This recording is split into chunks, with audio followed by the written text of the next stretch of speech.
vamos a ir interactuando un poco. Me gusta interactuar durante las clases para hacer un poquito más dinámicas las mismas. Bueno, si hablamos de gestión pública, debemos definir qué es gestión.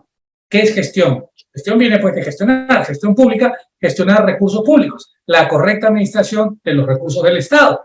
¿Para qué? Para satisfacer la finalidad pública. ¿Cuál es la finalidad pública? La necesidad de los ciudadanos. Y obviamente, como no, impulsar el desarrollo del país. Ahora, debemos definir que gestión pública es aquella que está conformada por los entes, ¿no es cierto?, institucionales y los procesos a través de los cuales el gobierno planifica, implementa políticas y distribuye bienes y servicios y regula, como no, el objetivo con el ánimo de dar curso a su función. Ahora, si hablamos de gestión pública, que viene de gestionar recursos, obviamente recursos del Estado, en base a los objetivos establecidos, no podemos dejar de mencionar a la gestión estratégica en la administración pública. ¿Qué es la gestión estratégica en la administración pública? Ya sabemos que recursos, la gestión de los mismos, pero vamos a agregarle no solamente la gestión de los recursos, sino vamos a darle un enfoque de estructura, de recursos humanos, de operaciones y de procesos, incluso de sistemas de información y comunicación, así como los de control de gestión. Todo ello, obviamente, alineado bajo una visión estratégica de la entidad pública de la que se trata, ¿cierto? La gestión estratégica también es aplicable para relaciones externas interinstitucionales. Muy importante con esto. Todo ello, como ya se lo comenté, orientado hacia el objetivo trazado por la entidad. Ahora, es importante mencionar que hablar de la estrategia es hablar de los vínculos con unidades centralizadas. Es hablar de los vínculos entre organizaciones, enlace con los medios de comunicación y lo más importante, en el sector público, la relación con los ciudadanos. La gestión estratégica tiene que estar enfocada hacia los ciudadanos, que son la finalidad pública de la gestión. ¿Y a qué nos referimos con estrategia? Quizás a tomar decisiones y diseñar políticas. Sí, claro. ¿Pero en base a qué? En base a objetivos previamente trazados, en base a propósitos o metas previamente establecidas y en base a buscar resultados. Es decir, alcanzar estos objetivos y alcanzar estas metas. Esa va a ser la idea de la planificación estratégica o de la estrategia en la gestión pública. Y es por ello que se contempla tanto el estado futuro, que es lo que se quiere lograr, y cómo lograrlo o qué hacer para lograrlo. Esa es un poco la idea de lo que tenemos que tener claro cuando hablamos de gestión pública y planeamiento estratégico. Esto lo vamos a tocar en la primera sesión del diplomado. Como les comentaba, son 8 sesiones que tiene este diplomado y en la primera sesión vamos a tocar todo lo relacionado con la gestión pública y el planeamiento estratégico. Y obviamente, si hablamos de ello, tenemos que hablar de cuáles son las prioridades nacionales. Asimismo, desarrollaremos las prioridades con la finalidad de lograr una gestión pública moderna. Para ello, debemos tener en cuenta que el Estado moderno es abierto e inclusivo, es descentralizado y eficiente y está orientado al ciudadano. Obviamente es unitario. Hay articulación intergubernamental e interinstitucional.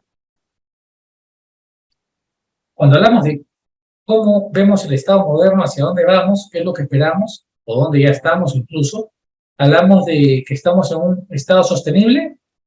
¿Hay sostenibilidad actualmente? ¿Qué piensan? Vamos al chat. Sostenibilidad.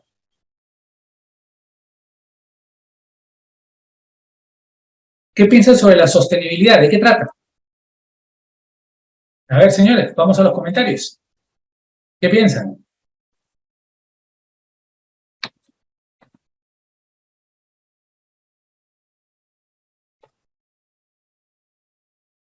¿Algún comentario sobre la sostenibilidad? ¿El Estado moderno debe ser sostenible? ¿A qué nos referimos con sostenibilidad?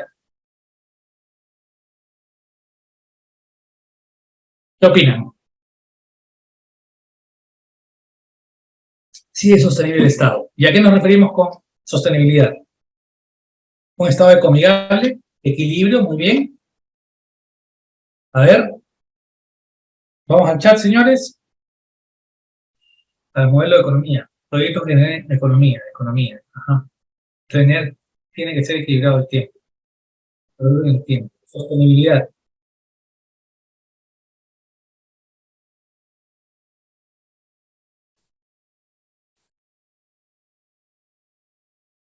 sostenibilidad ecoamigable, ¿no es cierto?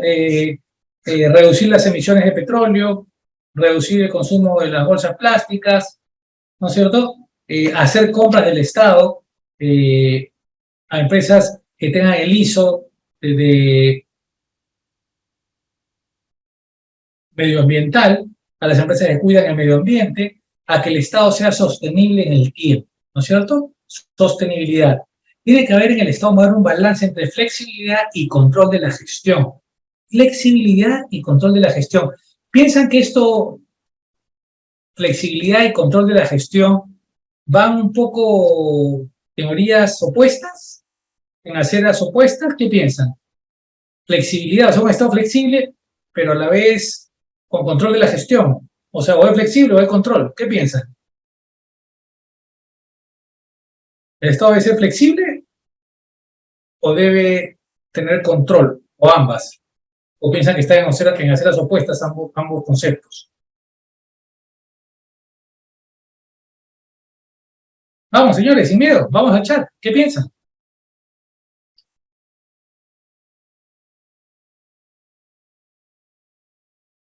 Ah, muy bien. Tiene que haber un equilibrio. Exacto, perfecto. Tienen que ser ambas, claro que sí. Tiene que haber un perfecto equilibrio entre la flexibilidad y el control de la gestión. Por excesivo control se vuelve inflexible el Estado. Por excesiva flexibilidad es que se deja de controlar. Entonces tiene que haber un equilibrio en ambas.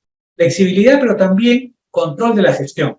¿Correcto? Ambas tienen que coadyuvar a que los funcionarios puedan desenvolverse de la mejor manera, obviamente también aplicando su criterio, pero basado en las normas. Entonces, un Estado flexible, pero con control de la gestión.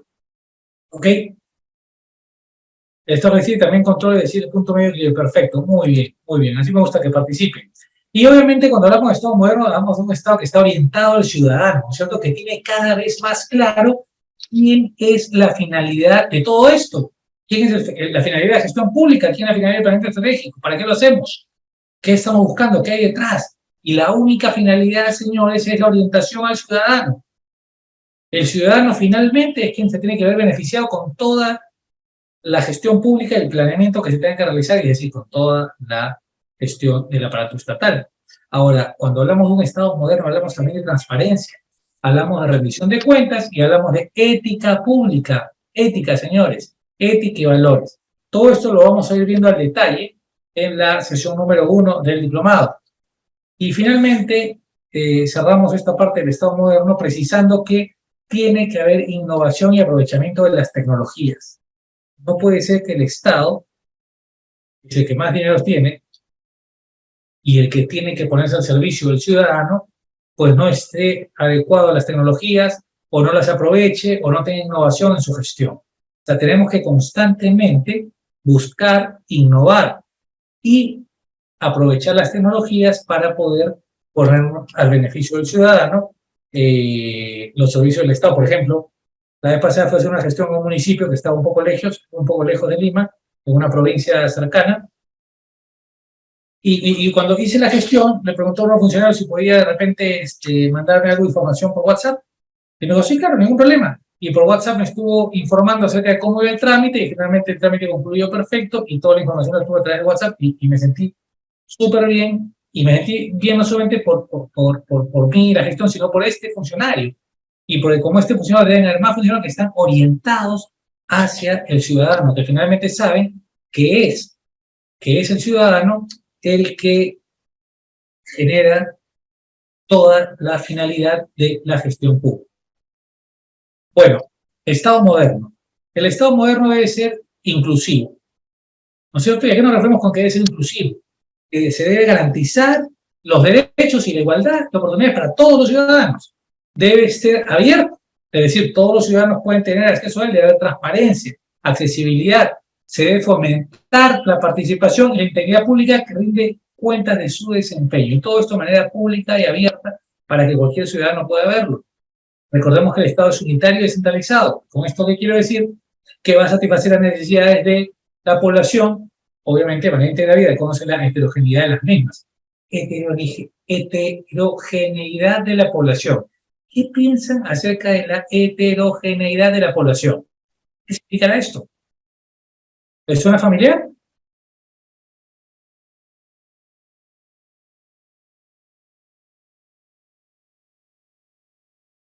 Vamos, señores, comentarios en el chat. ¿Qué significará un Estado?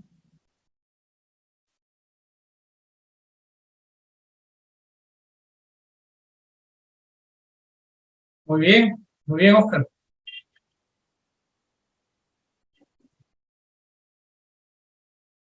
Una población heterogénea. ¿Tenemos una población heterogénea o no? ¿Qué piensan?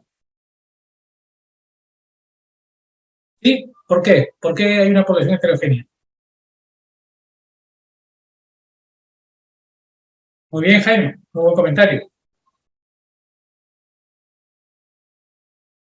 Gracias, Oscar. Perfecto, Luis y Roberto. Muy buenos comentarios.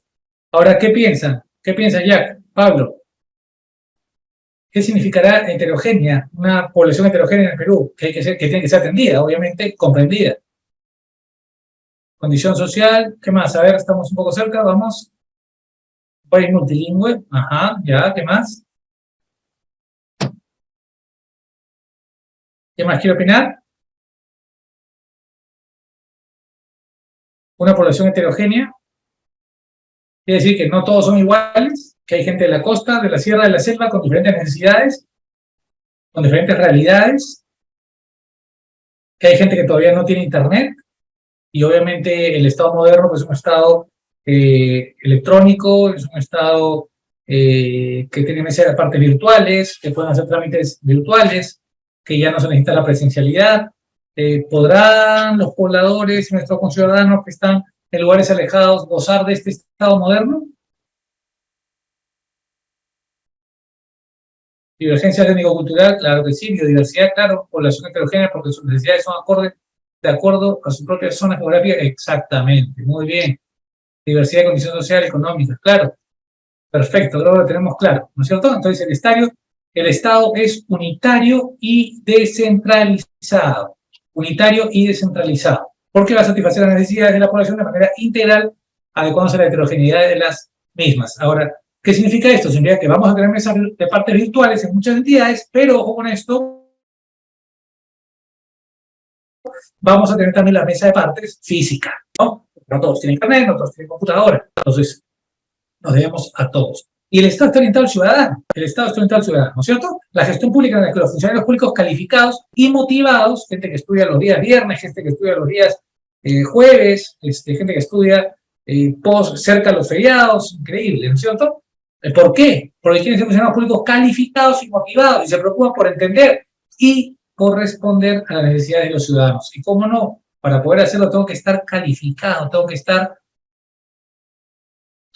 estar con los conocimientos necesarios y adecuados, tengo que estar constantemente capacitándome para poder orientarme hacia el ciudadano, ¿no es cierto?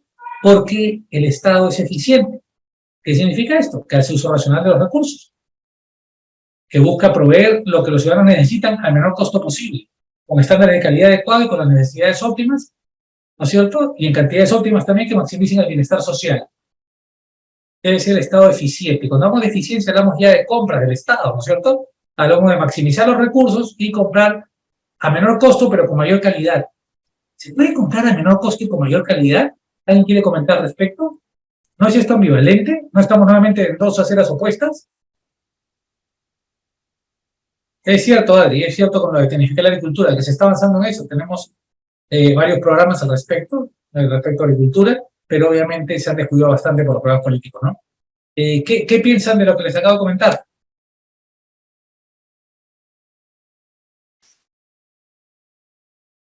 ¿Están de acuerdo? ¿No están de acuerdo? ¿Qué piensan al respecto? O sea, precio bajo, un bajo costo, pero una buena calidad. Quiero comprar calidad, pero bajo costo. ¿Se puede hacer eso? ¿O están en hacer las opuestas? Un equilibrio. Pero ¿se puede comprar buena calidad a bajo precio? ¿Cómo se logra esto? ¿O es una utopía? ¿Qué piensan?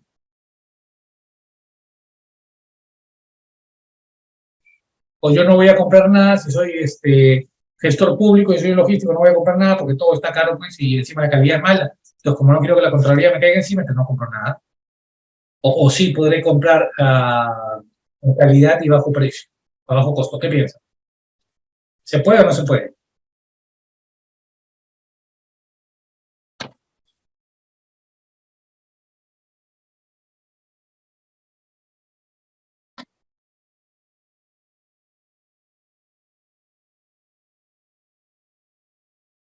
Optimizar los recursos y con calidad deseable.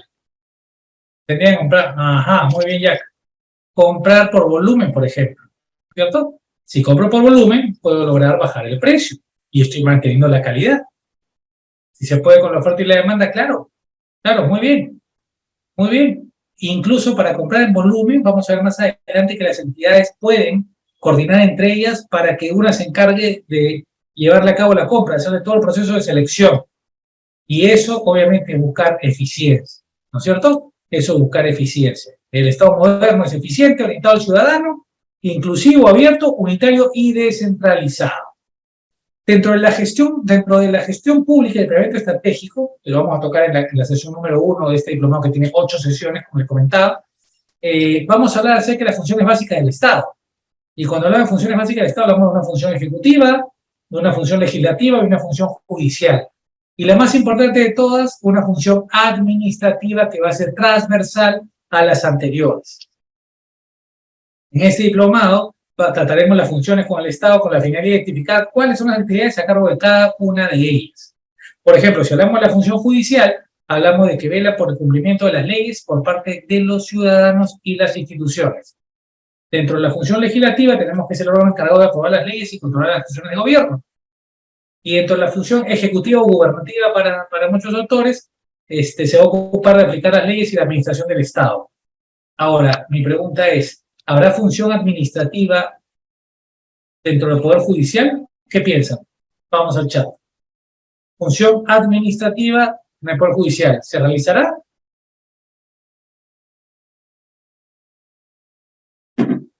¿Sí? ¿No? ¿Qué piensan?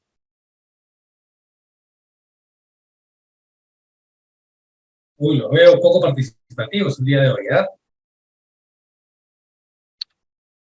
Sí, ajá, concreto, preciso. ¿Pero por qué sí? ¿Cuándo? ¿En qué momento?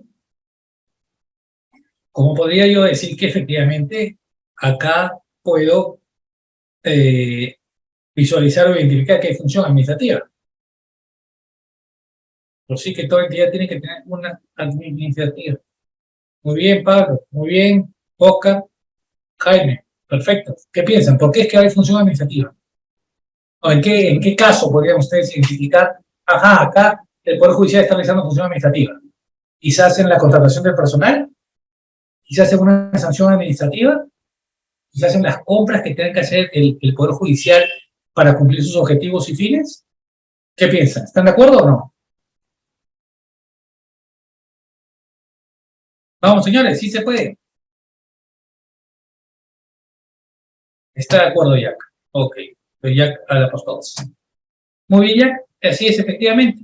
¿Y cuándo habrá una gestión administrativa en el Congreso?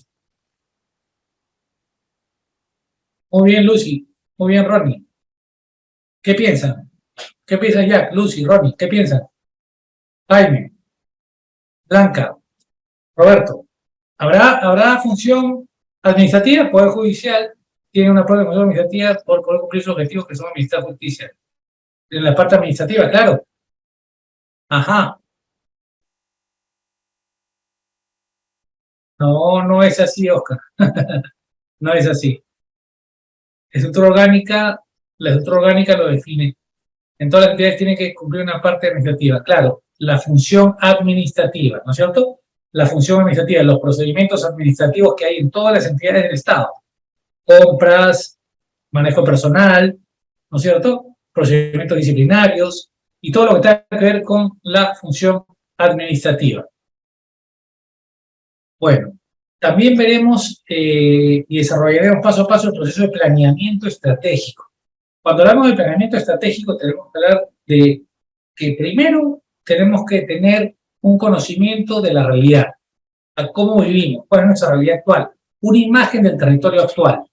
Luego de eso tenemos que visualizar el futuro deseado, cómo queremos vivir, una imagen del territorio deseado, dónde queremos estar en determinado tiempo y cuáles pueden ser las políticas y plan coordinado que vamos a realizar para poder hacer lo que queremos lograr, que es definir en dónde vamos a estar en determinado tiempo. Y finalmente, informe para la mejora continua, seguimiento y evaluación para la mejora continua. ¿Cuánto avanzamos y cómo mejoramos? ¿Con qué política lo vamos a hacer? ¿Y en qué territorio lo vamos a encontrar? ¿No es cierto? ¿O cómo queremos que esté nuestro territorio en determinado tiempo? Para ello es muy importante tener en cuenta el CEPLAN. ¿Qué es el CEPLAN? Centro Nacional de Planeamiento Estratégico. Es el organismo técnico especializado que va a ejercer una función de órgano rector, orientador y coordinación del Sistema Nacional de Planeamiento. Sistema Nacional de Planeamiento Estratégico. Ahora, ¿cuál es la idea de ese plan? Bueno, la idea de ese plan es el desarrollo de la planificación estratégica como instrumento técnico de gobierno y gestión para el desarrollo armónico, ¿no? Desarrollo armónico, desarrollo armonizado y sostenido, obviamente, el país. El CEPLAN. Esto lo vamos a ver en detalle en la sesión 1 del diplomado. Gestión pública y contrataciones con el Estado. Ahora, en esta unidad 1 vamos a tratar un título que ya venimos viendo, que es la gestión pública y planeamiento estratégico. Y dentro de ello vamos a desarrollar cuáles son las fases del proceso de planeamiento estratégico. Tenemos la fase de seguimiento, la institucional, la fase estratégica y el análisis prospectivo. En el análisis prospectivo, que es la primera fase, digamos, se diseña el modelo conceptual de cómo comprender el sector y territorio. Se van a identificar tendencias, seleccionar variables, ¿no es cierto? Escenario del futuro y se analizan los riesgos y oportunidades. Riesgos y oportunidades. Una fase de análisis prospectivo, ¿cierto? Luego, ¿qué tenemos? Tenemos la fase estratégica. Todo lo que hemos comentado hace un rato, lo ponemos en práctica en esta fase, ¿no es cierto? Donde se va a construir el escenario por apuesta, o sea, ¿hacia dónde quiero ir? ¿Cuál es mi apuesta? En este escenario se va a formular la visión, los objetivos estratégicos, los indicadores y metas, y se identifican las acciones estratégicas y la correspondiente ruta estratégica. ¿Cuál es el objetivo y cuál es el camino que voy a recorrer para llegar a él? Todo de forma estratégica. Luego tenemos una fase institucional en la cual se va a determinar la visión institucional, los objetivos estratégicos con sus correspondientes indicadores y metas. Así mismo se identifican las acciones estratégicas institucionales y construye una ruta estratégica institucional. Todo ya relacionado a, o digamos, más aterrizado en la institución en la cual nos desenvolvemos, ¿no es cierto? Y estas se van a desarrollar en acciones estratégicas y en actividades que van a ejecutar y asegurar la ejecución y se van a vincular con el sistema de presupuesto público. Acá ya vamos a entrar en un poco el tema de presupuesto público. ¿Cuál es el presupuesto asignado a esa institución y cómo se va a gastar ese presupuesto? Esto es parte de la gestión. Y en la fase de seguimiento, como no, una fase muy importante, se va a realizar el seguimiento continuo a los objetivos establecidos. Obviamente los objetivos estratégicos. ¿A través de qué? De los indicadores de gestión, ¿cierto? A través de los indicadores de gestión. Y estos indicadores obviamente han sido establecidos con la finalidad de retroalimentar el proceso de planeamiento estratégico, ¿cierto? Y para anticiparse a cualquier riesgo y poder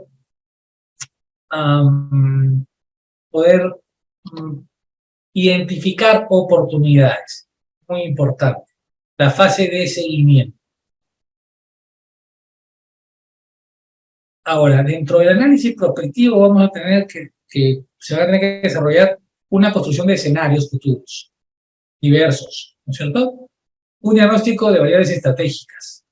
Vamos a diseñar el modelo conceptual, identificar las variables estratégicas y el análisis de las tendencias. Todo esto lo vamos a realizar en la fase de análisis prospectivo, para una correcta gestión pública y planeamiento estratégico. En la fase estratégica vamos a identificar la ruta estratégica, las acciones estratégicas, cuál es la visión, el escenario apuesta y obviamente los objetivos estratégicos e indicadores y metas. se dan cuenta, estamos yendo de lo general a lo específico. Y si hablamos de lo específico, aterrizamos un poco en la fase institucional, que ya es de cada institución. Y acá tenemos que ver la vinculación con la estructura programática del presupuesto público, la identificación de la ruta estratégica institucional, las acciones estratégicas institucionales, cuál es la misión de la institución, cuáles son los objetivos estratégicos institucionales, indicadores y metas. ¿Para qué fue creada esta entidad donde yo trabajo? ¿Cuál es la finalidad de esta institución? ¿Cómo coadyuvo yo a que esta institución cumpla sus objetivos? Finalmente, la cuarta fase, muy importante, la fase del seguimiento. Y la fase del seguimiento va a tener recopilación y análisis de información, coordinación con los órganos de la entidad y elaboración del informe de análisis estratégico. Muy, muy importante esta fase del seguimiento porque es la que nos va a permitir saber y poder reconocer si estamos llegando o no a los objetivos trazados. Muy importante para el planeamiento estratégico. Ahora, ¿cuáles son los tipos de planes estratégicos? ¿De qué estamos hablando? Si hablamos de planificación, vamos a tener planes de gestión y planes especiales. Y todo esto lo vamos a desarrollar a detalle en la sesión número 1 del Diplomado de Gestión Pública y Contrataciones por el Estado, que tiene 8 sesiones. Dentro de una de ellas vamos a hablar acerca de los tipos de planes estratégicos. Y entre ellos tenemos el Plan Estratégico Sectorial Multianual, que es conocido como el PSEM. Tenemos el Plan de Desarrollo Regional concertado, el Plan de Desarrollo Local concertado y el Plan Estratégico Institucional, ya hablando de cada institución. Y dentro de cada institución el Plan Operativo Institucional conocido como el POI. Instrumento de gestión. Planes especiales.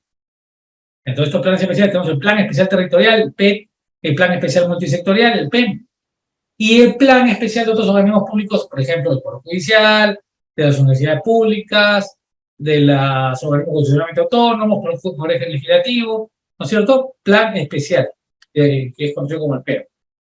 Ahora, ¿cuál va a ser la cadena de planes estratégicos? Por acá obviamente se van a concatenar, ¿cierto? Entonces, es importante que para los sectores y sus correspondientes organismos públicos adscritos, la articulación del planeamiento estratégico con el presupuesto se va a materializar en la siguiente cadena de planes estratégicos.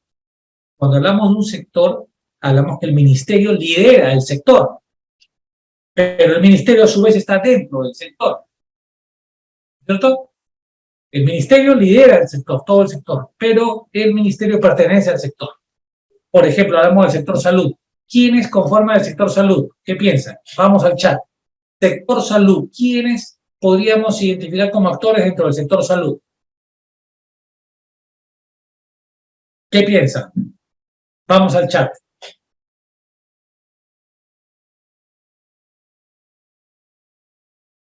Sector salud. ¿Quiénes integran el sector salud? En el Perú. ¿Qué organismos? ¿Qué piensan? ¿Qué piensa Oscar? Jack, Ronnie. Jaime, Luis, ¿qué piensan? Lucy. Organismos del sector salud. ¿Qué dice Pablo?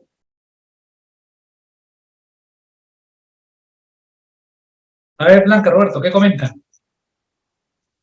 Sector salud. A ver. Muy bien.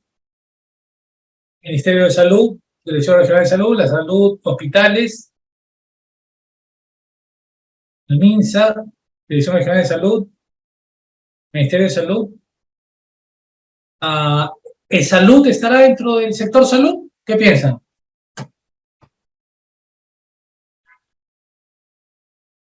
¿Y qué más entonces? Porque se están ciñendo a MINSA, me parece, ¿no? MINSA, hospitales, MINSA, redes de salud, MINSA, Dirección Regional de Salud, MINSA, ¿qué más? DIRESA, ok, ¿qué más? ¿Y por qué nadie escribe de salud? ¿Alguien se atreve a escribir de salud o no? OMS.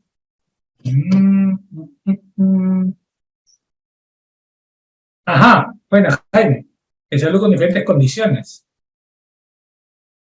Estamos hablando del sector salud, ojo. el Ministerio de Salud lidera el sector salud. El Ministerio de Salud lidera el sector salud, pero el Ministerio de Salud está dentro del sector salud. Entonces mi pregunta es, ¿qué conforma el sector salud en el Perú? Es todo un sector que está conformado ¿por qué? ¿Por quiénes? MINSA, obviamente, ya lo he dicho, en todas sus formas. ¿Qué más? Muy bien, Lucy. ¿Qué más? Vamos. Muy bien. Muy bien, Roberto. Muy bien, Lucy. Ya, muy bien. Muy bien, Luis. Carmen, muy bien. Ronnie, Lucy, muy bien. Vamos, ¿qué más? A ver. Centros médicos, muy bien. Centro de salud. Muy bien, Roberto. Muy bien, Jaime. Muy bien, Lucy. Entonces creo que ya está más claro qué es un sector, ¿no es cierto? ¿Está más claro? ¿Qué piensan? Postas de salud, hospitales de salud, MINSA, clínicas, ¿no es cierto? La San Pablo, redes de salud, gerencia de salud y salud, buena Doris, muy bien. A ver, ¿qué hizo por acá? Laboratorios clínicos, todo lo que tenga que ver con salud en el Perú, señores, está dentro del sector salud y es liderado por el MINSA, por el Ministerio de Salud.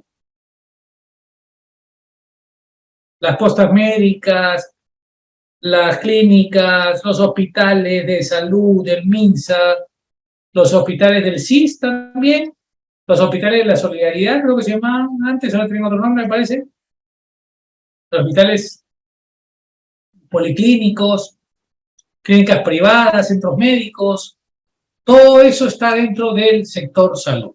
Bueno, cuando hablamos de una cadena de planes estratégicos, hablamos que para los autores y sus correspondientes organismos públicos adscritos, la articulación del planeamiento estratégico con el presupuesto se va a materializar en la siguiente cadena de planes. Primero, el Plan Estratégico de Desarrollo Nacional, como se lo comenté hace unos momentos. Este va a venir seguido del Plan Estratégico del sector del sectorial, ¿no es cierto?, del sector, el Plan Estratégico Sectorial Multianual, que es el PCM, el Plan Estratégico Institucional, que ya es un plan mucho más conocido, digamos, que es el PEI. Luego viene el Plan Operativo Institucional, que es el POI, son dos instrumentos de gestión muy conocidos. Y luego viene el presupuesto. Todo con esto, el presupuesto. Dicho sea de paso, ya que hablamos, bueno, en un momento mejor se los comento.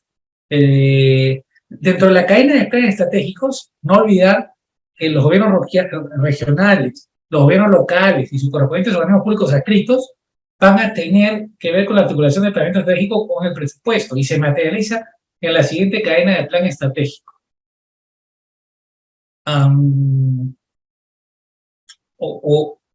O piensan que de repente los gobiernos regionales y locales no tienen que ver con el presupuesto. ¿Cuáles son los organismos adscritos de la Municipalidad de Lima? Tenemos organismos adscritos de las municipalidades y los gobiernos regionales, ¿no es cierto? Pero hablamos de la Municipalidad de Lima. ¿Cuáles serían los organismos públicos adscritos de la Municipalidad de Lima? Ahora vamos al chat. ¿Qué piensan?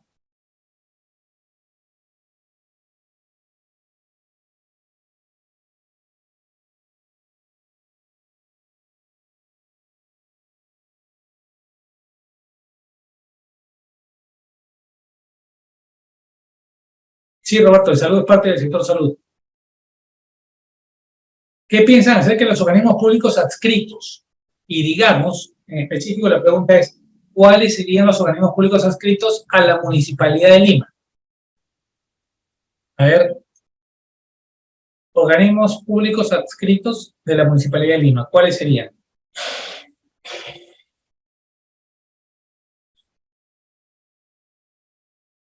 ¿Quién nos puede dar un ejemplo? O dos o tres. ¿Qué dice Roberto? ¿Qué dice Jaime? Lucy. ¿Qué dice Juan Carlos? Doris, ¿qué dice? A ver, ¿cuál sería? Ajá, muy bien, Will. Muy bien, a ver, ¿quién más? Organismos adscritos. Algunos me pueden llamar empresas de la entidad, ¿no? Organismos adscritos públicos. El MAPE. Muy bien, Will. ¿Alguien más?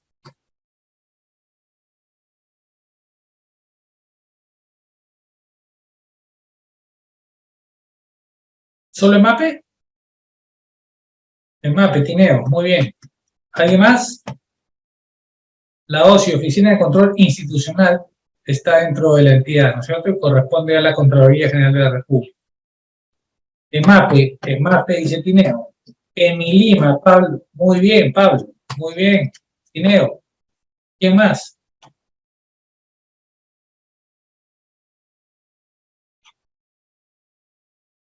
En MAPE, en mi Lima, ¿nada más? ¿No hay más organismos públicos adscritos a la Municipalidad de Lima?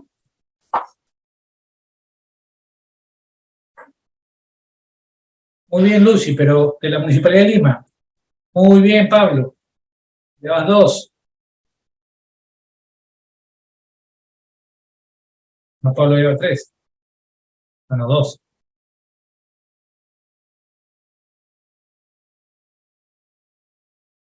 ¿Qué es CISOL, David? ¿Qué es el CISOL?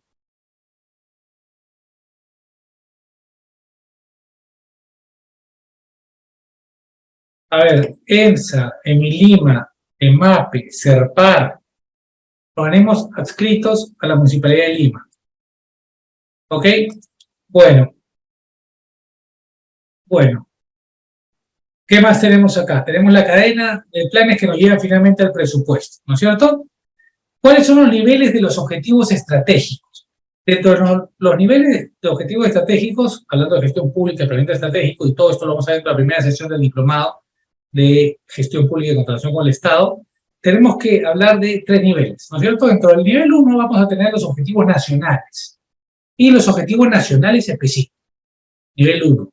Dentro del nivel 2 de objetivos estratégicos vamos a tener objetivos estratégicos sectoriales y objetivos estratégicos territoriales, ambos con competencias compartidas, ¿no es cierto? Los objetivos estratégicos sectoriales van a tener competencias exclusivas entre los objetivos nacionales específicos, al igual que los objetivos estratégicos territoriales, pero ambos van a compartir competencias.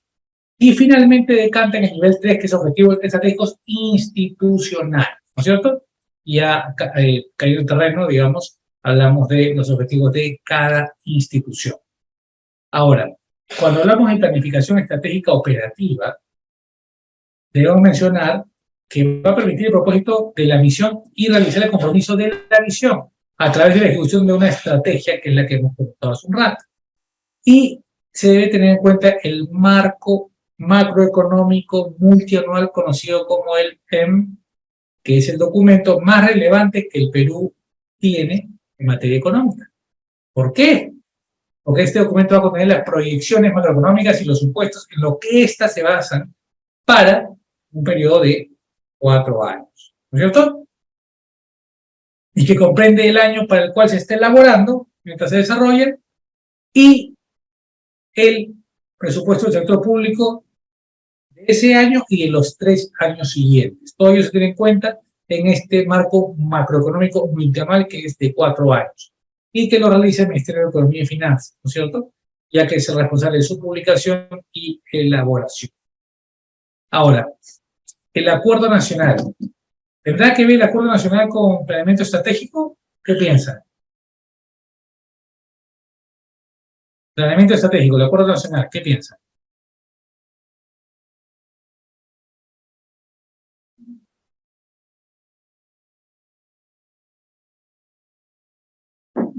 Acuerdo nacional.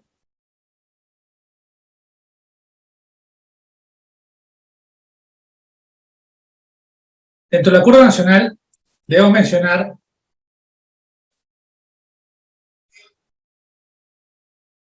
que tenemos democracia y Estado de Derecho, ¿no es cierto? Como uno de los pilares del acuerdo nacional. Equidad y justicia social, competitividad del país y Estado eficiente, transparente y descentralizado. 4 títulos, 4 temas, 4 desarrollos en el acuerdo nacional, 4 acuerdos, ¿no es cierto?, que conforman el acuerdo nacional respecto a las políticas dirigidas a alcanzar los objetivos. Dentro de estos 4 podemos mencionar que dentro del primero, que es la democracia y Estado de Derecho, tenemos la seguridad nacional, tenemos la afirmación de la identidad nacional, la descentralización política, económica y administrativa, régimen democrático de Estado de Derecho, institucionalización del diálogo y concertación, entre otras. Dentro del Estado eficiente, transparente y descentralizado, muy importante, uno de los pilares de la política del Acuerdo Nacional, tenemos la sostenibilidad fiscal y reducción de la deuda pública, la eliminación del terrorismo y reconciliación nacional. Miren, uno de los pilares del Acuerdo Nacional, la erradicación del narcotráfico, Estado eficiente y transparente, institucionalidad de las Fuerzas Armadas, entre otros. Dentro de la competitividad del país, que es muy importante, tenemos la ampliación de mercados con reciprocidad, desarrollo agrario y rural, afirmación de la economía social de mercado. Dentro de la equidad y justicia social, uno de los 4 pilares de este plan, tenemos, por ejemplo, el acceso al empleo pleno y digno y productivo, el fortalecimiento de la familia y protección de la niñez, la reducción de la pobreza, entre otros. Por ejemplo, desigualdad de oportunidades sin discriminación.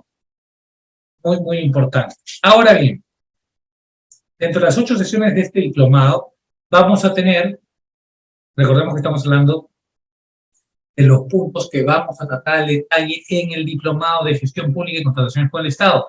Y dentro del primer punto a tratar, vamos a ver la gestión pública y el planeamiento estratégico. Y dentro de este tema vamos a analizar la articulación de los objetivos nacionales.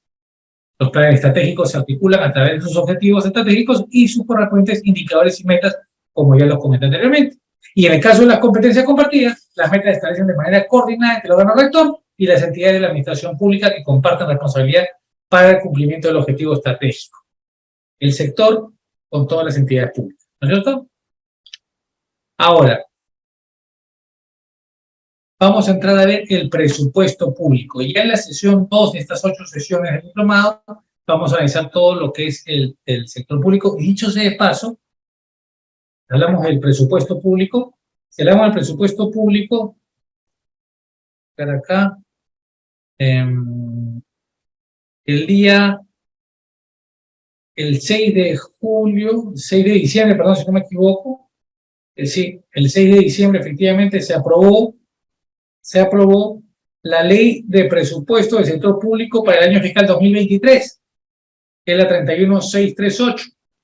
También se aprobó la ley 31639, que es la ley del equilibrio financiero del presupuesto del sector público para el año fiscal 2023, y también se aprobó el 6 de diciembre de este año la ley 31640, que es la ley de endeudamiento del sector público para el año fiscal 2023. 3 leyes que van de la mano, año a año, que deben tener en cuenta y revisar porque están relacionadas con la aprobación del presupuesto público y la ejecución del mismo. La vamos a tocar en la unidad número 2 del diplomado, que consta de 8 sesiones, cuyo título es Gestión Pública y Contrataciones con el Estado. La Ley General del Sistema Nacional de Presupuesto establece principios, ¿no es cierto?, así como los procesos y procedimientos que van a regular el Sistema Nacional de Presupuesto. Esto lo vamos a ver en detalle, pero es importante comentarles que este Sistema Nacional de Presupuesto es un conjunto, ojo con eso, un conjunto de normas, procedimientos y órganos que conducen al proceso presupuestario de todas las entidades del sector público. Ojo con esto, de todas las entidades del sector público. Vamos a verlo en detalle. El presupuesto público es un instrumento de gestión, ¿cierto? Como los planes que les comenté anteriormente. Y ese instrumento de gestión del Estado tiene una finalidad que es lograr resultados a favor de la población. Recordemos que la población es el final, es el fin último de la gestión pública, ¿no es cierto? Satisfacer a la población, la finalidad pública. Y esto se va a hacer a través de la prestación de servicios y el logro de metas con coberturas de equidad, eficacia y eficiencia por todas las entidades públicas, ¿no es cierto?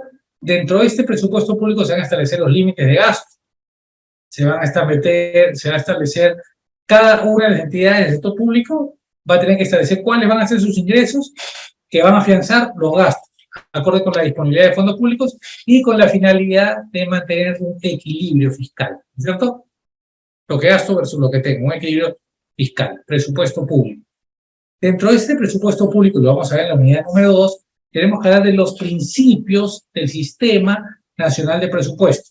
Y estos principios, que son los pilares del Sistema Nacional de Presupuesto, son, por ejemplo, universalidad y unidad, principio de programación multianual, equilibrio macrofiscal, especialidad cuantitativa, anualidad, ya que esta es una ley anual, el presupuesto de la República es anual, información y especificidad, exclusividad presupuestal, integridad, el principio de no afectación predeterminada, equilibrio macrofiscal, equilibrio presupuestario, transparencia presupuestal, centralización normativa y centralización operativa, eficiencia en la gestión de los fondos públicos. Todo ello lo vamos a analizar al detalle dentro de la sesión número 2 relacionada con el presupuesto público, que va a ser dictada dentro de las 8 sesiones de este diplomado de gestión pública y contrataciones con el Estado.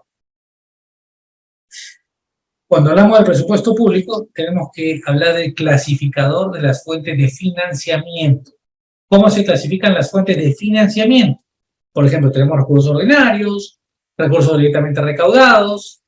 ¿Cuál es la diferencia entre recursos ordinarios y los recursos directamente recaudados? ¿Qué piensan? A ver, vamos a echar. Diferencia entre recursos ordinarios y recursos directamente recaudados. ¿Qué piensan? ¿Cuál es la diferencia?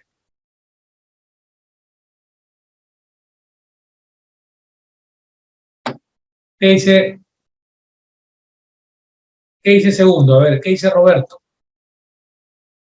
¿Qué dice Daniel? Oscar. ¿Cuál es la diferencia entre recursos ordinarios y recursos directamente recaudados? ¿Quién quiere comentar?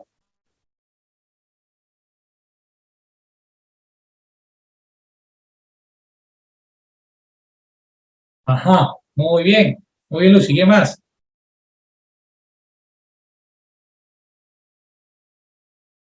¿Cuáles son los RR? ¿Cuáles serían? Ejemplos.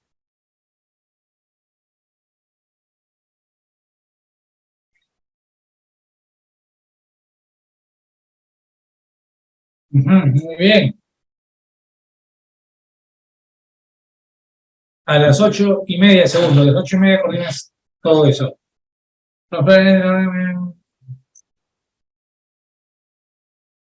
A ver, por ejemplo, la municipalidad, rentas, alquiler de maquinaria. ¿Cuáles son, Roberto, los ingresos propios de una municipalidad? ¿Cuáles serían? Los recursos ordinarios y los recursos directamente recaudados. Los CRO o los RDR, ¿no? Claro, pero ¿cuáles son los que generan, por ejemplo, una municipalidad? Ya que pusieron un ejemplo. ¿Cuáles serían los RDR de una municipalidad? ¿Cuáles serían? Los ingresos propios, ¿cuáles son? Tasas, arbitrios, tasas, arbitrios, contribuciones, tasas de impuesto, contribución, recursos recaudados, CISA, arbitrios, licencias, autovalúo. Y los que vengan de los organismos públicos adscritos, ¿no? ¿Qué piensan de eso?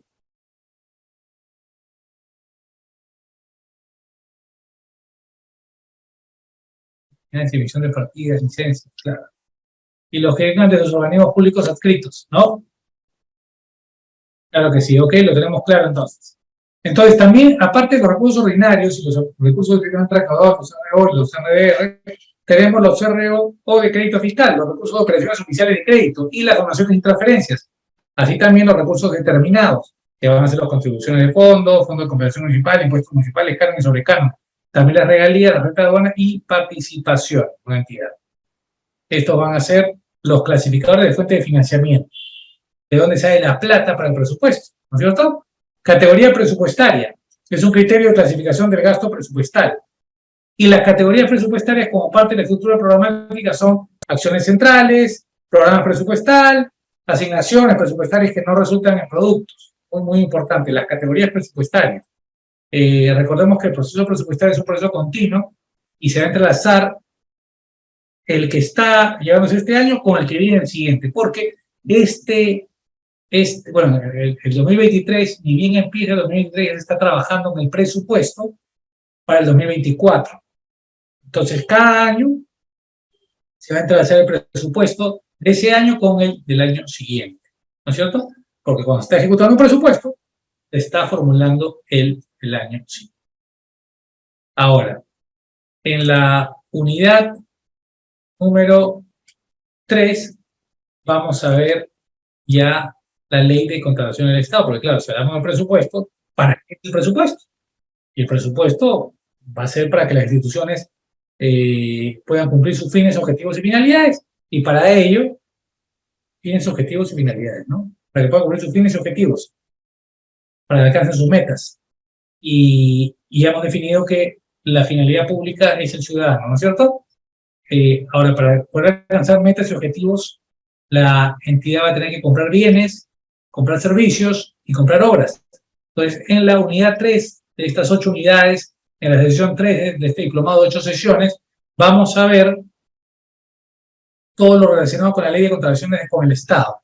Entonces, para eso debemos tener claro que tenemos la 27444 acá arriba, que es la ley de procedimiento administrativo general, y debajo de ella la ley especial, que es la ley de contrataciones con el Estado, que es la ley especial para todo lo que es compras del Estado. ¿De qué? De bienes, servicios y obras.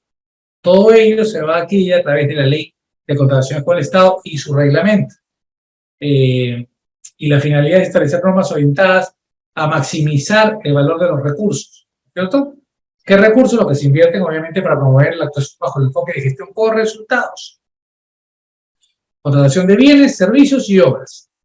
Ahora, cuando hablamos de contratación con el Estado, que es para la compra de bienes, servicios y obras, debemos establecer cuáles van a ser los principios, ¿cierto? Y entre los principios tenemos la integridad, equidad, sostenibilidad ambiental. Lo vimos hace un momento, ¿se acuerdan? Sostenibilidad ambiental. El de libertad de concurrencia, vigencia tecnológica, igualdad de trato, transparencia, publicidad, competencia, eficiencia y eficacia. ¿No es cierto? ¿Qué será igualdad de trato? Cuando en compras del Estado, yo digo, acá tenemos un principio que es de igualdad de trato. ¿A qué me estoy refiriendo? Vamos al chat. Igualdad de trato en las compras con el Estado. ¿A qué se refiere? Igualdad de trato. A ver, Roberto, Lucy, ¿qué dice? Luis, en azul, lo mira. ¿Qué dice Miluska, Elton? Roberto, Lucy, Jack, Jaime, Luis. Igualdad de trato, ¿a qué se refiere?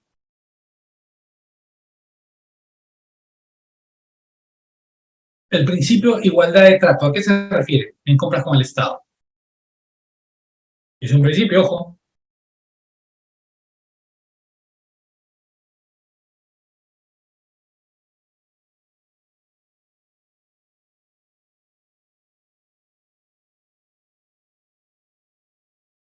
No debe haber preferencias por ningún postor.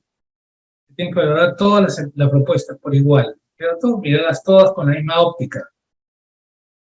Que puedan participar las microempresas, que el proceso sea con transparencia, que todos tengan las mismas oportunidades. Igualdad de tratos. Todos los participantes en el proceso de selección tienen el derecho a ser tratados por igual, ¿no es cierto? Vengan de donde vengan. No importa si son altos, bajos, si son personas jurídicas, personas naturales, extranjeros o nacionales, no importa en qué lugar vienen, todos son tratados por igual, ¿no es cierto? Y todos van a tener la misma oportunidad de presentar su propuesta y que ésta sea calificada. ¿Cuál es el ámbito de aplicación de la ley de contrataciones con el Estado? Hablamos de la compra de bienes, servicios y obras, ya les comenté que esta se va a regir por la ley de contrataciones con el Estado y su reglamento. ¿Y el ámbito de aplicación cuál va a ser? O sea, ¿cuándo se va a aplicar la norma? ¿Para quiénes? Para los ministerios, por ejemplo, y sus organismos públicos, programas y proyectos, para los fondos constituidos total o parcialmente por recursos públicos del Estado, o con recursos de derecho público o privado. Las empresas del Estado pertenecen a los 3 niveles de gobierno: central, regional y local. Las universidades públicas, los gobiernos regionales y sus programas y proyectos adscritos, al igual que los gobiernos locales y sus programas y proyectos adscritos, el poder legislativo y judicial, así como los organismos constitucionalmente autónomos. Todos ellos van a estar regidos por la ley de contrataciones con el Estado. Pero así, como mencionamos quiénes están regidos, tenemos que mencionar qué compras estarían excluidas de la ley de contrataciones. Y en principio, van a estar excluidas las que tienen un régimen especial, ¿no es cierto? Las compras que tienen un régimen especial. La contratación de notarios públicos, por ejemplo, va a estar excluida de la ley de contrataciones. La compra de bienes que realicen entidades mediante remates públicos tienen su propia normativa, van a estar excluidas. Las contrataciones que realicen los órganos del Servicio Exterior de la República exclusivamente para su funcionamiento y gestión por el territorio. Hablamos de consulados, hablamos de embajadas, que obviamente tienen que realizar compras en el extranjero para su subsistencia y cumplimiento de objetivos y fines, no se van a regir estas compras por la ley de contrataciones. Por ejemplo, los contratos financieros, ¿no es cierto? Los préstamos que quedan con bancos, las cajas, las aperturas de cuentas, etcétera, tampoco se van a regir por la ley de contratación. Todos estos supuestos van a ser los excluidos, ¿cierto? Bueno, adivinen qué, dentro de la sección 3 vamos a ver también todo lo relacionado con la autoridad encargada de la contratación. ¿Quién se va a encargar de realizar las compras, de contratar con el Estado? ¿Cuáles son las condiciones exigibles a los proveedores? Excepcionalmente también se puede encargar las evaluaciones preparatorias o procedimientos de selección a entes internacionales debidamente acreditados. Quiere decir que la entidad puede encargarse del procedimiento de selección o puede encargarlo a una entidad del Estado, internacional incluso. Puede haber convenios entre entidades y se puede, mediante este convenio, solicitar a otra entidad que sea la que se encargue del procedimiento de selección. ¿Y eso por qué? ¿Qué piensan ustedes? Ahora vamos al chat. ¿Por qué yo delegaría mi facultad a otra entidad para que ésta se encargue de seleccionar al contratista con el que voy a firmar el contrato? ¿Por qué? ¿Por qué no lo hago yo? ¿Qué piensan?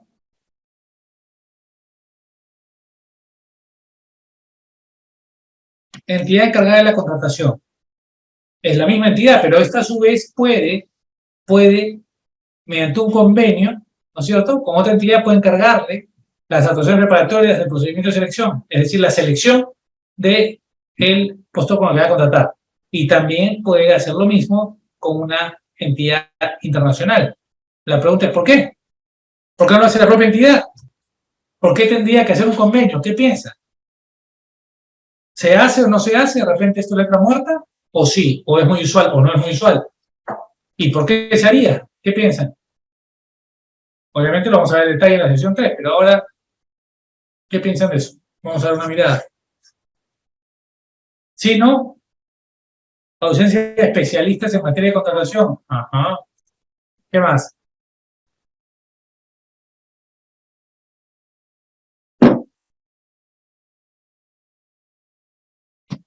Por ausencia de especialistas en lo que se va a adquirir. ¿Ok? Que sean supervisados por especialistas de la materia, porque no tengo el área con capacidad de realizar las compras. ¿Qué más? Muy bien, Lucy. Muy bien, Roberto. Muy bien, Jaime. ¿Quién más? ¿Qué dice Oscar? ¿Qué dice Luz? David, ¿qué piensan?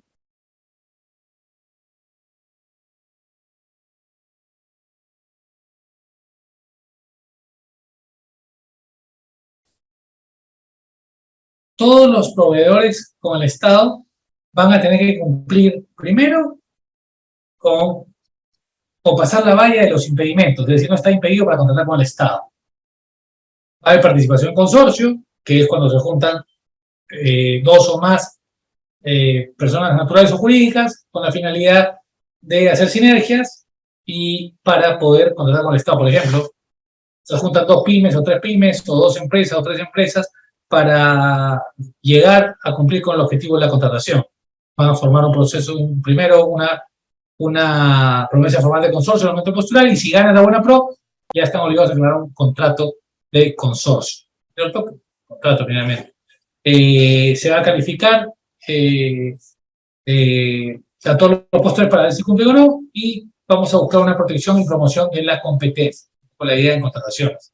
Ahora, si hablamos de contrataciones con el Estado, que lo vamos a ver en la unidad 4, ¿cierto? Vamos a ver cómo es el procedimiento de contratación, planificación y actuaciones preparatorias para que el Estado pueda comprar bienes, servicios y obras. No podemos dejar de mencionar el PAC, que es un instrumento de gestión conocido como el Plan Anual de Contrataciones, el PAC. ¿Cómo se elabora este Plan Anual de Contrataciones? Se va a elaborar teniendo en cuenta la etapa de formulación y programación presupuestaria correspondiente al siguiente año fiscal.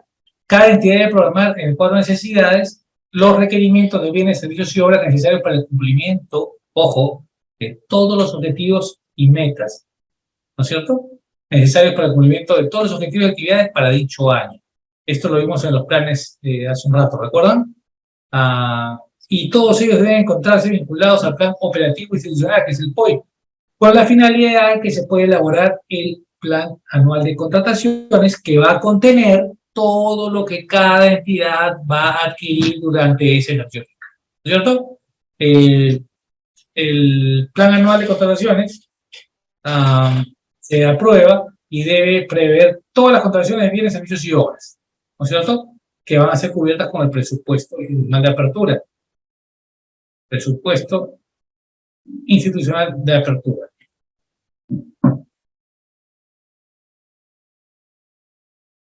Más conocido como el PIA, ¿no? El PIA, presupuesto institucional de apertura, con independencia, obviamente, que se sujeten al ámbito de aplicación de las normas de contrataciones, ¿cierto? Y obviamente la fuente de financiamiento. Y este plan de contrataciones, muy importante, porque claro, muchos preguntan, ¿y dónde veo este plan? O sea, ¿y será público o no será público? Si ahí están todas las contrataciones que va a realizar la entidad, pues pero por supuesto que va a ser público.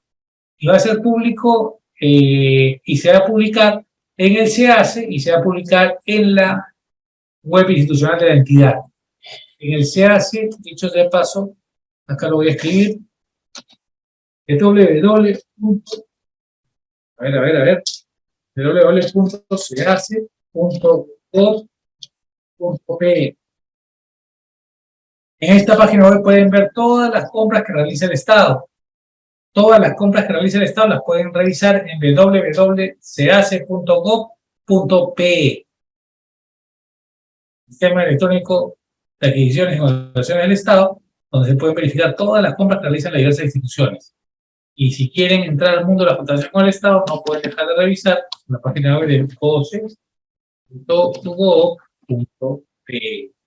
En esta página web vemos todo lo relacionado con el organismo supervisor de las contrataciones con el Estado, ¿cierto?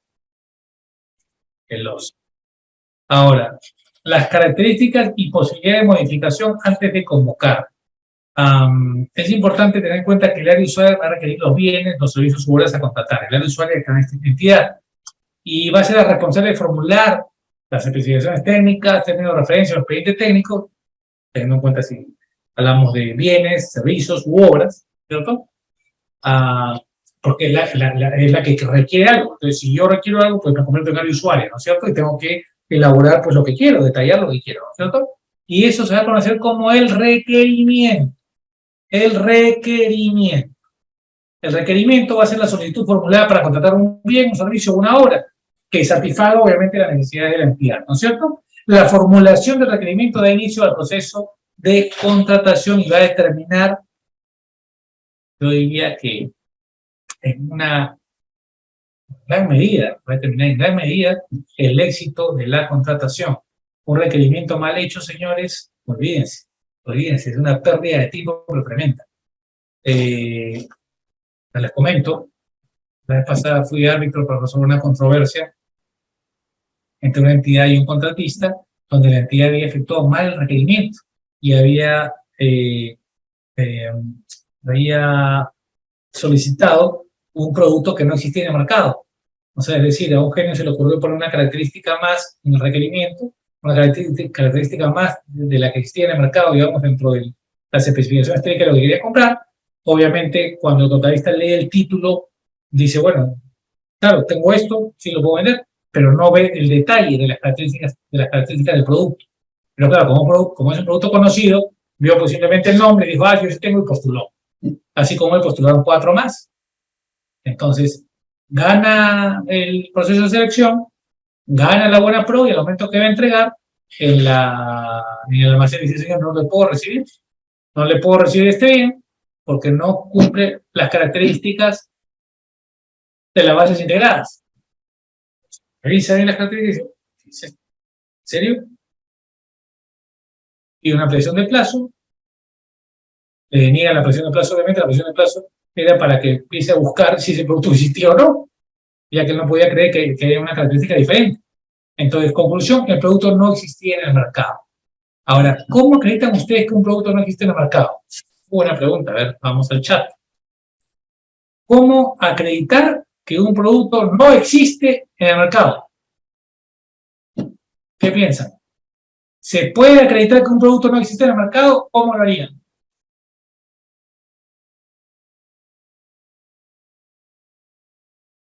¿Qué dice Lucy? ¿Qué dice Roberto? Luz Delia. ¿Se puede o no? David, ¿qué piensas? Jaime, Oscar, Luis, ¿qué piensan?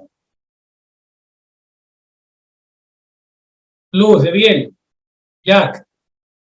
Estamos hablando de cómo se puede acreditar que un producto no existe en el mercado. ¿Se puede o no? ¿Qué dicen azul? A ver, mira, Miluska, ¿qué piensan, Elton?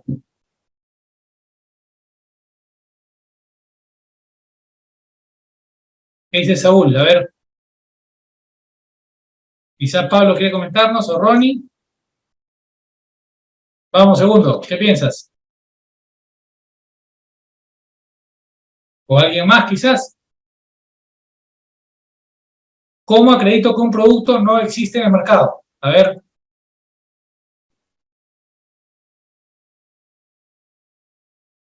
No todos tienen que contar con una certificación. Según las características de requerimiento. No, ¿cómo acredito yo? ¿Cómo acreditas tú? A ver, yo te pregunto, Will, ¿cómo acreditas tú que el producto no existe en el mercado? ¿Con un estudio de mercado? Sí, un estudio de mercado, ok. Una indagación de mercado, muy bien, Vladimiro. Según las características de requerimiento, claro, pero Roberto, ¿cómo lo acreditas? No todos, Pablo, tienen que contar con una certificación, algunos, no todos. Si no tienes fichas técnicas, los productos no, pero es que esta no es una compra con ficha técnica. Es simplemente yo, tú, Jaime, o tú, Luz, quieren averiguar si el producto, si determinado producto está o no está en el mercado. ¿Cómo lo haces? Con una indagación en el mercado, con un estudio de mercado, pero ¿qué? O sea, irías donde algunos, ¿qué? Vendedores, algunos fabricantes y le preguntarías, ¿ustedes venden estos productos? Y la respuesta es no, pero ¿por qué? ¿Por qué? Porque unos cuantos fabricantes o comercializadores no vendan, significa que el producto no hay en el mercado. ¿Indecopi tiene por qué saber todos los productos que hay en el mercado? No creo. Ya, las cotizaciones, Roberto, pero ¿a quiénes? O sea, ¿cómo? O sea, a ver, yo te puedo traer tres cotizaciones de tres empresas donde dicen, oye, este producto no hay en el mercado. Y eso me acredita que el producto no está en el mercado, ¿es cierto? Muy bien, Roberto, si hago el requerimiento es porque el producto está en el mercado, es lo que se entiende, pero no, pues en el caso que les estoy contando, resulta que hizo el requerimiento de un producto que no existe en el mercado. La pregunta es, ¿cómo acredito yo que el producto existe en el mercado? Muy bien, Vladimiro. Muy bien, Will. A ver, a través de aduanas, claro, si el producto es importado, podría averiguar en aduanas si lo han importado o no. Pero ¿qué pasa si el producto no es importado? Si el producto no fue importado, ¿cómo averiguo si existe en el mercado o no? Estamos hablando de bien de errores en el requerimiento. De eso trata la explicación. Errores en el requerimiento. Entonces, ¿cómo acreditar que el producto existe o no existe en el mercado? Esto lo va a tener que hacer el contratista, no la entidad. Aduanas, sí, siempre y cuando es un producto importado. Constancia de la característica mediante el INACAL. Pero, ¿y por qué el INACAL? Bien, servicio común. Si el producto no existe, también es consumidor. Si el producto no existe, también no hay consumidor. Claro, pero estamos hablando de cómo acreditarlo en un proceso. Bueno, en este caso, obviamente se averiguó con aduanas, se consultó con aduanas si existía este producto y se consultó con los fabricantes nacionales si existía el producto, con la Cámara de Comercio, con el Ministerio de la Producción, y efectivamente se concluyó que el producto no existía. Ergo, había habido un mal requerimiento, se había comprado un producto que no existía. Entonces, por ahí tenías un tema. Pero por el otro lado tenías pues un proveedor que había dicho que sí tenía producto y que sí lo estaba ofreciendo. Entonces tienes ahí un doble problema. Ya después, entre la sesión, entre las 8 sesiones que vamos a tener, les voy a comentar cómo resolver esa situación, pero es un caso bastante complejo, ¿no? Porque claro, por un lado tienes a una persona que está pidiendo, comprando algo que no existe, un mal requerimiento, y tienes a alguien que dice que sí lo tiene y lo vende. Pero obviamente al momento de entregar no lo puede entregar porque ahí se da cuenta que el producto no existía. Entonces, negligencia por los dos lados. ¿Cómo resuelves esa controversia? Bueno, tuvo que resolverla, ya les voy a contar cómo. Entonces, ¿qué va a comprender este requerimiento? Que es esencial y muy importante para realizar una buena compra por parte del Estado. Este va a contener las especificaciones técnicas en el caso de bienes, los términos de referencia en el caso de servicios, o el expediente técnico en el caso de obras, ¿no es cierto? Y se tiene que incluir, obviamente, todas las normas previstas respecto a estos bienes, servicios u obras, las leyes, reglamentos técnicos, normas metrológicas o sanitarias o demás reglamentos o normas que tengan que ver, por ejemplo, normas técnicas propias. Por ejemplo, Indecopi se puede definir qué es una balanza, porque tiene una norma técnica. Entonces, no es que a mí se me ocurra comprar tal o cual cosa y poner el título de balanza, no. Indecopi te define qué es una balanza y hay una norma técnica para eso. Entonces, cuando yo hago una compra de balanzas, tengo que mencionar esta norma técnica, que es la que tiene que ser mínimamente cumplida por los postores que pretendan ofrecerme balanzas, ¿no es cierto? Y como esas normas tenemos muchas más para poste público, por ejemplo, también tenemos una norma técnica. Entonces, no es que yo traigo cualquier cosa y digo que esto es un poste, no. Tiene que cumplir la norma técnica para que sea determinado como poste. Ahora, no todos los bienes o productos del mercado tienen norma técnica, ¿no?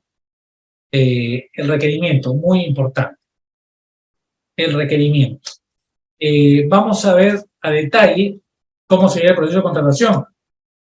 Y el proceso de contratación empieza con el requerimiento, luego tenemos, para poder hacer requerimiento, vamos a tener un estudio de mercado para analizar el valor referencial, necesitamos la certificación de crédito presupuestario, que es cuento con la plata, cuento con el dinero para comprar lo que quiero comprar, Estado, vas a poder pagar, entonces tengo que certificar el crédito presupuestario.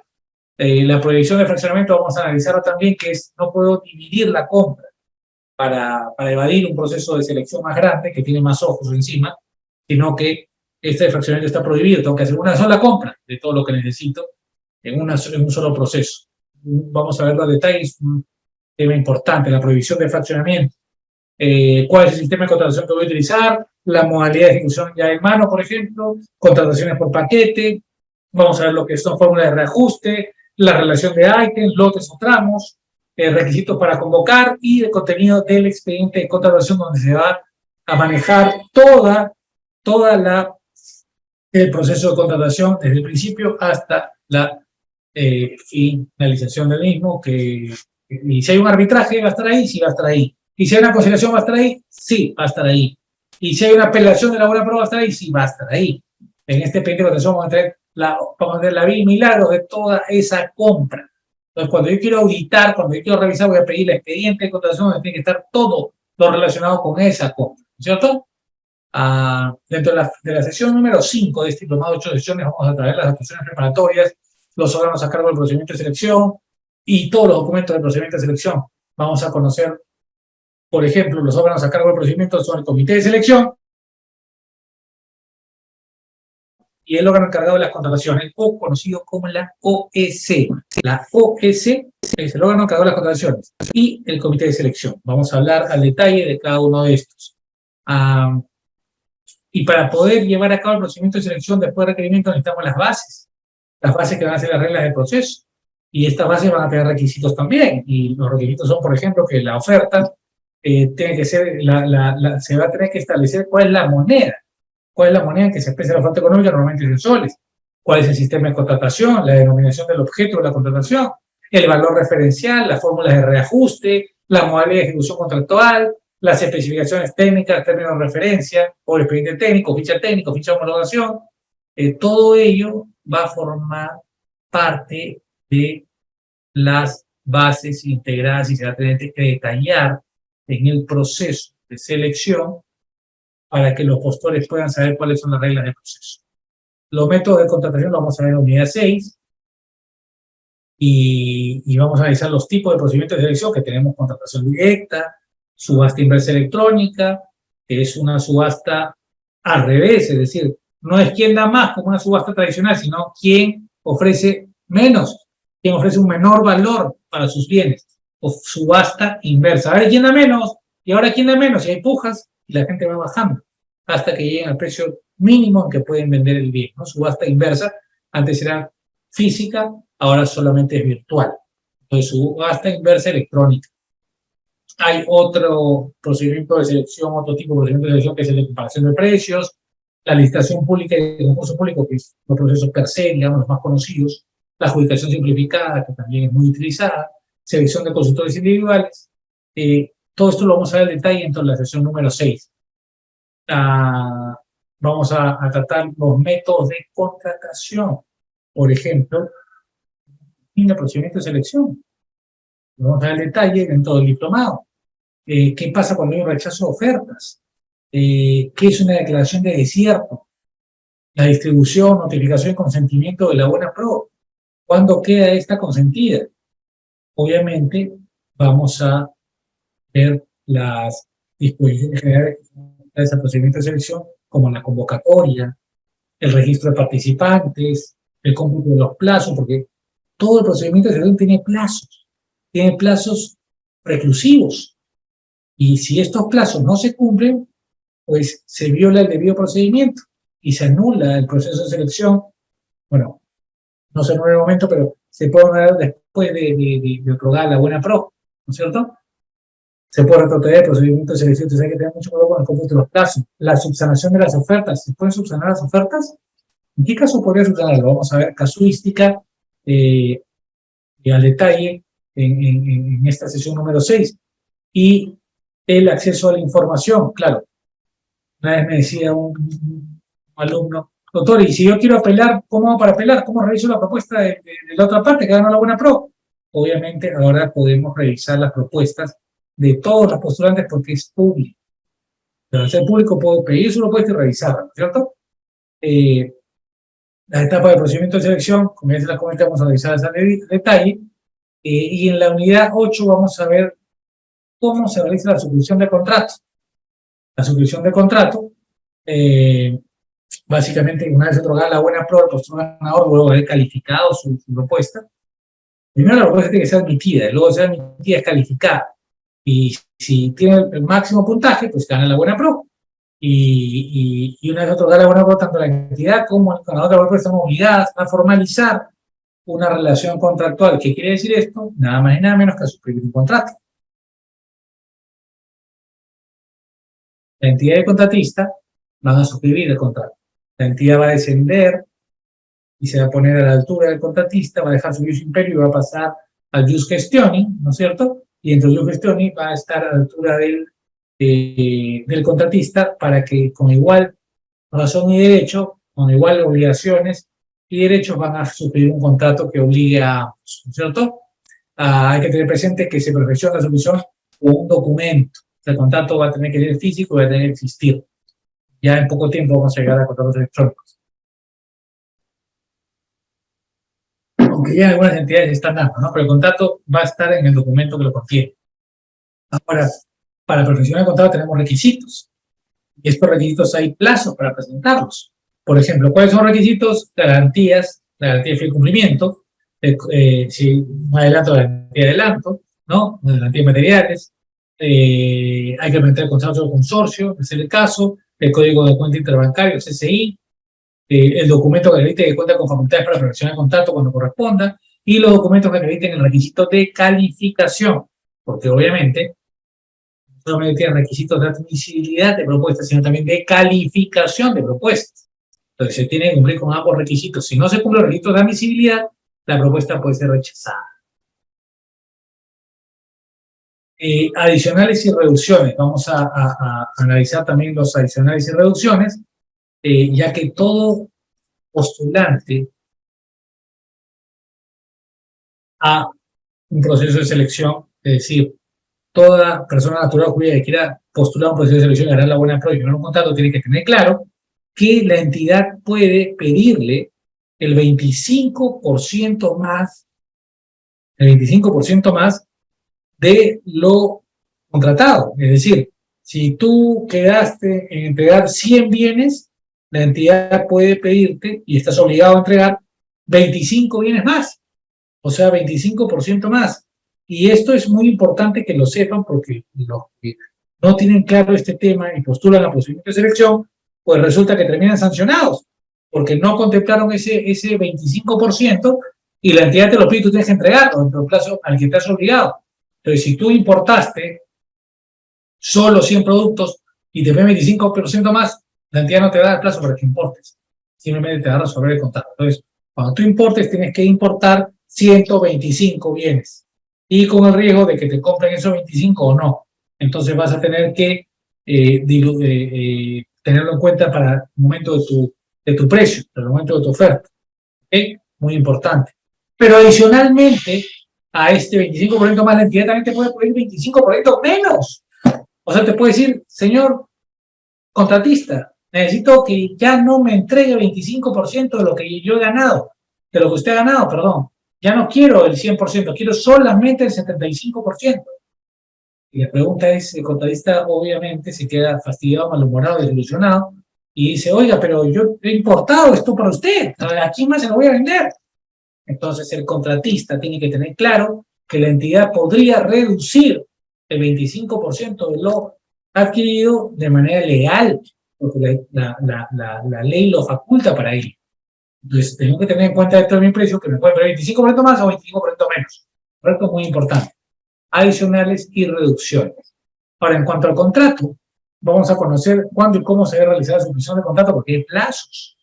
Y si no se firma el contrato dentro del plazo de ley, pues te inician un procedimiento sancionador en el Tribunal de Contrataciones con el Estado y te inhabilitan para contratar con el Estado una siguiente vez, de lo cual hay que cuidarse bastante, ¿no? Una vez otorgada la buena prueba, hay un plazo entre 5 y 8 días para suscribir el contrato. Dentro de estos 5 u 8 días, perdón, una vez otorgada la buena prueba, hay un plazo de entre 5 y 8 días, dependiendo del procedimiento de selección, para que se presenten los recursos de apelación o para que quede consentida la buena prueba. Una vez consentida la buena prueba, empieza a correr el plazo para la presentación de documentos para la firma del contrato. Los requisitos para realizar el contrato ya se los comenté. Los adicionales y reducciones también se los comenté. Y ahora vamos a ver la ampliación y reducción es 25%. Cuando se aprueba el adicional, y siempre y cuando se afecte el plazo, el contratista amplía el plazo de las garantías que hubiera otorgado. Porque obviamente garantías con plazo, ¿no es cierto? Y las ampliaciones de plazo se pueden pedir por atrasos y o paralizaciones no imputables al contratista. Todo esto lo vamos a ver al detalle en la sesión número 8 de este diplomado de 8 sesiones en gestión pública y contrataciones con el Estado. Incluso vamos a aprender que existe un procedimiento especial de ampliación de plazo en obra pública. El contratista puede solicitar la ampliación de plazo. Obviamente hay un plazo para solicitarla. Tienes que acreditar por qué requieres ese plazo y tienes que cumplir con todos los requisitos de ley para que se te pueda conceder la ampliación de plazo. Muchas veces no te la conceden y eso es materia de constantes arbitrajes. ¿Por qué se puede pedir esta ampliación de plazo? Por ejemplo, cuando es necesario un plazo adicional para la ejecución de los mayores metrados en contratos de precios unitarios, o, por ejemplo, cuando es necesario un plazo adicional para la ejecución de prestación adicional de obra, o, por ejemplo, cuando hay paralizaciones por causas no atribuibles al contratista. Pero, ojo, tiene que estar debidamente acreditado, y es ahí donde entra el especialista. Ahora, también vamos a ver en esta sesión 8 todo lo relacionado con las penalidades. Vamos a aprender acerca de las penalidades que puede imponer la entidad al contratista, y estas son de dos tipos.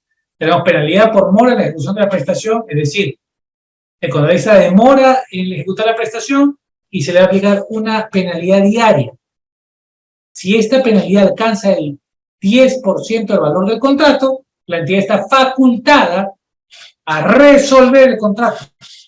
Basta una carta notarial que le diga, señor, usted acumuló la máxima penalidad por mora, se resuelve el contrato. También vamos a tener otras penalidades. Dentro de estas otras penalidades tenemos penalidades que ya no son por mora, que ya no son por demora, sino que pueden ser penalidades, por ejemplo, si contratas una compañía de seguridad o una empresa de vigilancia, puedes aplicar penalidades si no están correctamente uniformados, si no tienen su licencia de portar armas o está vencido y no ha sido oportunamente renovada, si no se cubre el puesto oportunamente, si el cambio de turno demora y el de otro vigilante no llega,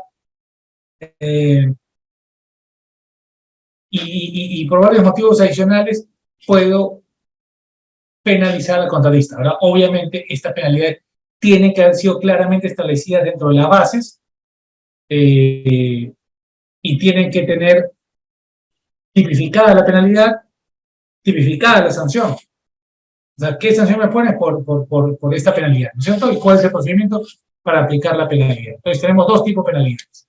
Luego de eso tenemos también el análisis de la resolución de contrato. Vamos a ver esto al detalle en la sesión.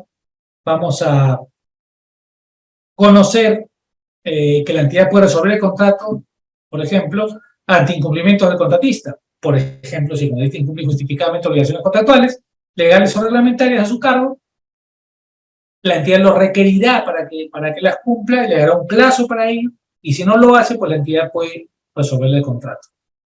También va a poder resolverle el contrato cuando haya llegado a acumular el máximo de penalidad por mora, que como le dije es el 10%. El 10% para penalidades por otras penalidades y el 10% para penalidades por mora. Cualquiera de las dos que llegue al 10%, la entidad te resuelve el contrato. Y también te puede resolver el contrato cuando paralices injustificadamente la ejecución de la prestación, pese a haber sido requerido para ello. Vamos a explicarles cuáles son los requisitos establecidos en la norma para hacer este requerimiento y esta resolución. También, como no, vamos a analizar que el contratista también va a tener derecho a resolver el contrato en diferentes causas, en diferentes momentos, y lo más exaltante de ello va a ser que va a poder hacerlo si la entidad incumple sus obligaciones esenciales, sus obligaciones contractuales. Entonces, si la entidad incumple sus obligaciones esenciales contractuales, el contratista va a poder resolverle el contrato previo requerimiento. Vamos a ver cómo opera esta resolución de contrato, qué pasa después, cuándo opera, cuáles son los requisitos para que esto se dé. Estudiaremos también en este diplomado cuáles son los mecanismos de solución de controversias, es decir, cómo resuelvo una controversia en contrataciones con el Estado.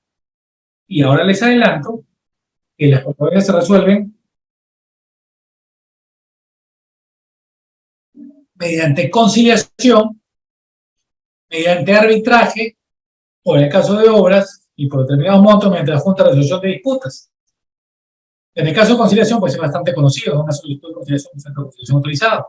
En el caso del arbitraje, vamos a estudiar los tipos de arbitraje, los arbitrajes ad hoc, los arbitrajes institucionales, cuáles son las diferencias, los tribunales unipersonales o árbitro único, los tribunales de tres, cómo se conforman, y las juntas de resolución de disputas, que van a ser juntas técnicas especializadas, que se aplican para contratos de obra y que van a resolver controversias en el acto, ipso facto. Y esas resoluciones se tienen que acatar. Al final del contrato de obra, pues cualquiera de las partes puede someter a controversia esa decisión de la Junta de Resolución de Disputas para que en un arbitraje se resuelva si estuvo bien o no estuvo bien dado. Yo como árbitro he resuelto varias, muchas han estado bien, pero también hay algunas que no, ¿no? Pero es la forma de solucionar las controversias para que la obra, porque para obras básicamente, para las obras no se paralicen. Bueno, señores, con esto, siendo las 8:31, vamos a dar por culminada la sesión, por culminado este seminario. Les agradezco mucho su presencia. Quiero felicitarlos nuevamente por darse el tiempo de participar en este seminario, por darse el tiempo de capacitarse, porque capacitarse es muy importante, sobre todo en estos días, y para todo lo que es gestión pública, es muy importante que estén capacitados, y los felicito realmente por ese gran esfuerzo de que a puertas de la Navidad se estén dedicando su tiempo y estén invirtiendo en una capacitación tan importante como es gestión pública y contratación con el Estado. Me despido deseándole una feliz Navidad en compañía de su familia y sus seres queridos, y nos estamos viendo al inicio del diplomado. Muchas gracias y buenas noches.